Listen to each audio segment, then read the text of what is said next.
இங்கே ஒருத்தர் இருக்கார், ரவி மகராஜன் ஒருத்தர் இருக்கார். அடா அடா அடா அடா அடா அடா, இந்த ஏரியாவில் கொசுக்கடியை விட அவருக்கடி பெருங்கடியா இருக்கு. ஆனால்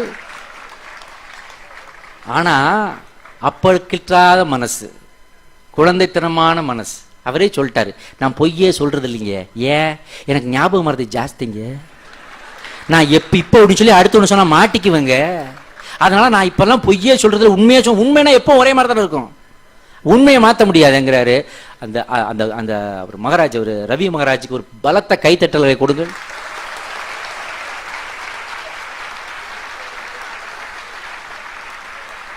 பரபர பரபர பரபரன்னு இருப்பாருங்க.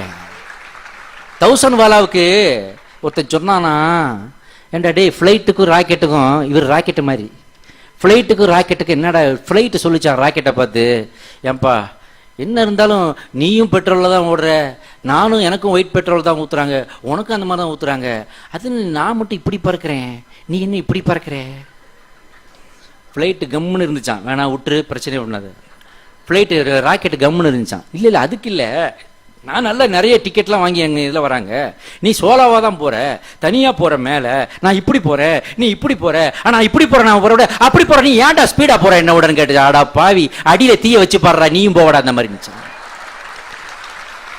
அது மாதிரி ரவி மகராஜ் அடியில் தீய வச்ச ராக்கெட் மாதிரி பரபரப்பாகவே இருப்பார். நீங்கள் டிக்கெட் போட்டு வந்துருங்கன்ட்டார் என்கிட்ட. என்னங்க வாங்க வாங்க, ஃபங்க்ஷன் நடக்குது ஜனவரி 12, வாங்க வாங்க வாங்க வாங்க. அப்துல் கலாமே அப்படி தான் வந்தார், வாங்க. ஏங்க என்னங்க, ஏதாவது டிக்கெட் போட்டு கூப்பிடுவாங்க, காரு கீரு அனுப்புவாங்க, டிக்கெட் அனுப்புவாங்க, கொரியரில் அனுப்புவாங்க, நான் ஒன்றும் காசு கீசு கேட்கல, ஃப்ரீயா தானங்க வர. இல்லை இல்லை அது வாங்க நீங்கள் வாங்கன்னாரு.